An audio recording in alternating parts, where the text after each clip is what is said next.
मैं तो कहता हूँ कुएं का पूजन करने जाती हो, कूप का पूजन होता है कि नहीं होता है? उसमें भी भगवान है, बहुत अच्छी बात है। लेकिन अब कूप तो है ही नहीं, अब हैंड पंप। अब कैसे पूजन होता होगा भाई?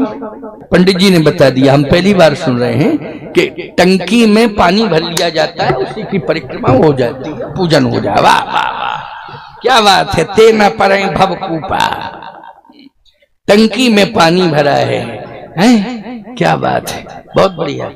वहां बड़े बड़े शहरों में आजकल करोड़ों रुपए के लॉज बन गए हैं, वो क्या मैरिज गार्डन बन गए, करोड़ों रुपए के, बहुत आलीशान तरीके से सजाया है साहब। क्या दुकान लंबी चौड़ी खोल रखी उन्होंने, खूबसूरती की, कि लोग आकर्षित हो जाते हैं। लेकिन अब चूंकि हिंदू पद्धति में मंडप में अग्नि होनी चाहिए, परंतु अग्नि निषेध लिखा है हर जगह, धुआं नहीं हो सकता है। अरे मैंने अभी पुरी में कथा कही, लिखा है हर जगह धुआं नहीं हो सकता है। अरे मैंने अभी पुरी में कथा कही, तो पुरी में कथा कही तो हवन के लिए इतनी परेशानी हो गई साहब। वो बोला और तो सब ठीक है, लेकिन हवन तो इस होटल में नहीं होगा। बिल्कुल मंदिर के बगल से, जगन्नाथ स्वामी के मंदिर के बगल से होटल था वो, 5-6 लाख रुपए में बुक किया गया था। मैंने कहा हवन तो होगा भाई, तो कहा कि एक काम करो, जो बाहर का पोर्च है थोड़ा सा खुला है, उसमें हवन हो जाएगा। लेकिन तब तक मैनेजर आ गया, बोले जैसे धुआं अंदर जाएगा तो ऐसा सिस्टम फिट है कि पूरा पानी ही पानी हो जाएगा। पता नहीं कौन से पाइप लगा रखे हैं कि धुआं गया और पानी छोड़ा, उसने कोई सिस्टम होगा। बोले महाराज जी इसमें नहीं हो सकता, नहीं पूरे होटल ही में पानी भर जाएगा, क्योंकि जहां जहां धुआं गया वहां पानी। मैंने कहा ऐसा है?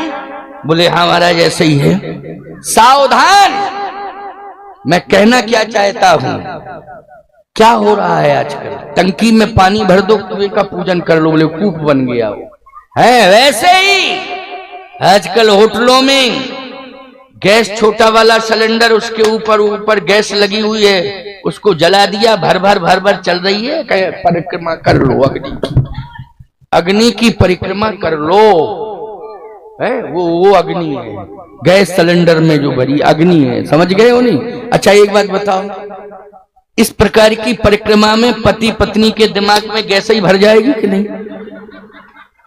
अच्छा क्या भरेगा तुम ही बताओ ईमानदारी से, गैस ही भरेगी दिमाग में, और दिमाग में गैस भर गई तो ईमानदारी से बताओ क्या होगा, विस्फोट होगा कि नहीं होगा?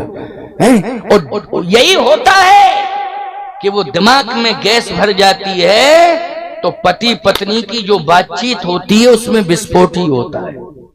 होता है कि नहीं होता है? विस्फोट होता है भाई। पहले गैस थोड़ा कम असर करती है तो पत्नी पति से कहती है जाते ही कि केवल तू ही तू है और कोई नहीं मेरे जीवन में, तू ही तू है और कोई नहीं। तो पति को एक, उसके दिमाग में भी गैस भरी है तो कहता वाह वाह बहुत अच्छी सोच है तेरी।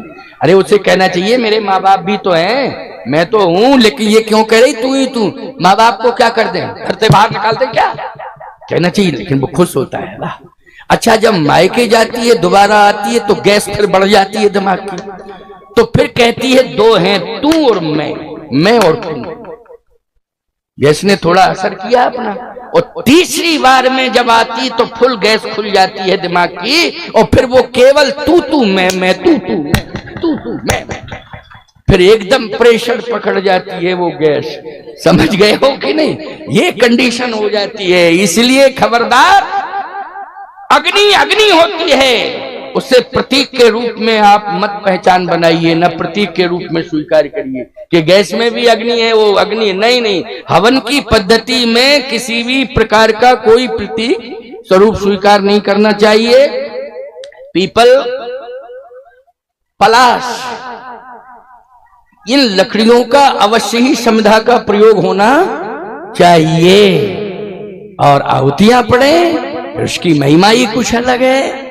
तो कहने का तात्पर्य मेरा, ये पर्वत, नदी, वृक्ष, इनसे तुम लोग जुड़ो तो तुम्हें भगवान मिलेंगे। अब पर्वत ने ही हनुमान जी और राम जी को मिलाया है, पर्वत ने मिलाया है। हाँ, प्रमाण क्या चले बहुर रघुराया, रेशमुख पर्वत नियराय। जब राम जी आगे बढ़े तो कौन आया पास में? पर्वत। उसका नाम क्या है? ऋषमुख। मैं जो बात कहूंगा वो प्रमाणित ही कहूंगा, क्योंकि अब इतनी जिंदगी हो गई कथा कहते कहते, अब रह किया गया है। जो प्रमाण निकलेंगे वो भरे पड़े हैं, निकलते रहते हैं। पर्वत, इसलिए सब सौभाग्य आपको मिला है, उससे जुड़ो, दूरियां मत बनाओ। आगे चले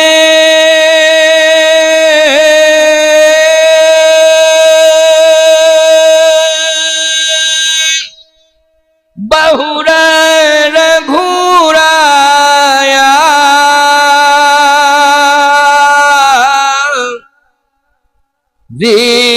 ऋषमुख पर्वत नियराया।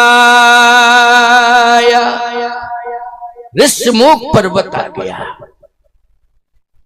भगवान ने कहा कि यहीं मुलाकात होगी, क्योंकि शबरी ने कहा था पंपा सरही जाऊ रघुराई, तहां हो सुग्रीव मिताई। तो पर्वत तो आ गया है, ऋषमुख पर्वत और पंपापुर, और पंपापुर के क्षेत्र में था ऋषमुख पर्वत।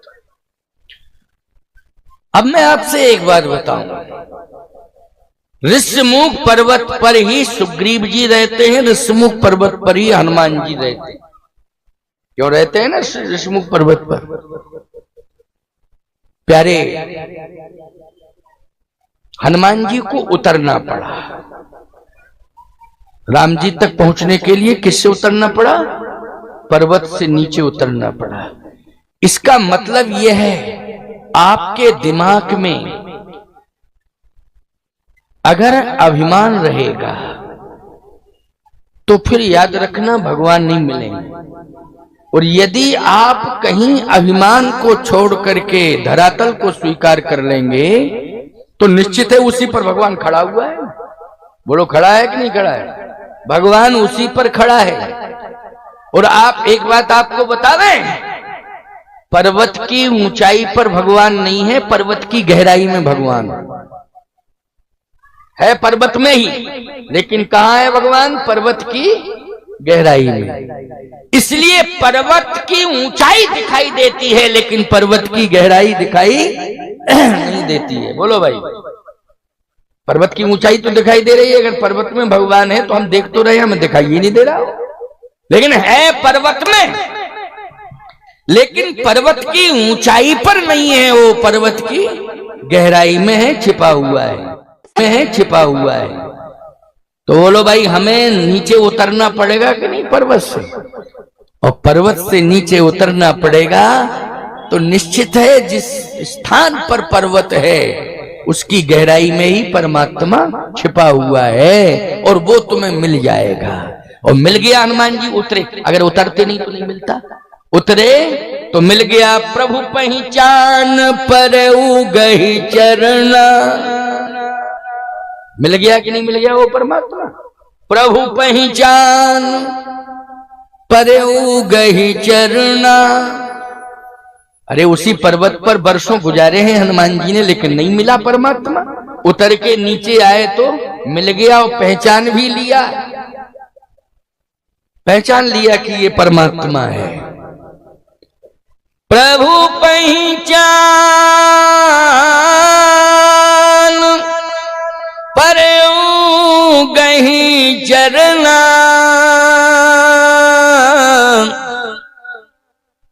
सो सुख उमा जाहे नहीं बरना। इस सुख का वर्णन नहीं किया जा सकता है। जब पहचान की हनुमान जी ने प्रभु राम की तो इतना सुख मिला कि उसका वर्णन नहीं किया जा सकता है। अब बोलो भाई, ये सुख चाहिए जिसका वर्णन ना हो सके। धरती पर परमात्मा है और खड़ा है, लेकिन तुम्हें दिखाई नहीं दे रहा है। मिलेगा वो कब मिलेगा? जब तुम थोड़ा सा नीचे आओ ना, उतर के और धरती से जुड़ो, तो वो तो मिलेगा ही मिलेगा। लेकिन तुम धरती क्या, पर्वत क्या, तुम आसमान पर टंगे हो, आसमान पर टंगे हो। तुम्हारी विचारधारा का ही पता नहीं चल रहा है कि तुम क्या सोच रहे हो, क्या तुम्हारी सोच है। नहीं, गलत। प्यारे, आकाश की ऊंचाई को आज तुम छूना चाहते हो, लेकिन तुम्हें ये पता नहीं कि जिस दिन अंतिम श्वास निकलेगी तो धरती पर ही आ जाओगे। ये आकाश तुम्हारी मदद नहीं करेगा। बोलो करेगा क्या? पक्षी उड़ता है, लेकिन अंतिम श्वास निकलती है तो पक्षी कहां जाता है? बोलो, धरती पर आता है। पक्षी सबसे ऊंचाई पर चला जाता है, उड़ते उड़ते उड़ते दिखाई भी नहीं देता है कहां चला गया, छिप जाता है उसमें। लेकिन जब उसकी अंतिम श्वास निकलती है तो पक्षी फिर कहां आ जाता है? बोलो, धरती पर आ जाता है।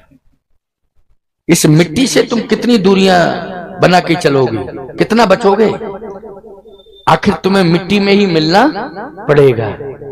और याद रखना, चाहे जैसी तुम्हारी काया हो, चाहे तुम्हारे घर में कुंतलों सोना भरा पड़ा हो और तुम सोने का वस्त्र धारण कर लेते हो जिसमें सोना ही सोना जड़ा हुआ है, कपड़े के ऊपर सोना जड़ जाता है ना, ऐसे ऐसे वस्त्र आते, पहन लेना। लेकिन अंतिम श्वास निकलेगी तो धरती पर आओगे और वो सोना दिखाई नहीं देगा। इस शरीर की राख ही राख दिखाई देगी, चाहे अमीर की हो चाहे गरीब की हो। एक रंग होगा, एक कलर होगा और एक ही नाम होगा, उसका नाम स्मशान। बोलो भाई, जहां समान स्मशान। इसलिए धरती को मत भूलो, मिट्टी को मत भूलो और अपने अस्तित्व को भारत माता की मिट्टी से जोड़ दो। प्यारे, आप जहां भी मिट्टी से जुड़ेंगे वो मिट्टी हर माथे का चंदन बनेगी, चंदन बनेगी। इसका मतलब है हर जगह तुम्हें सम्मान प्राप्त होगा।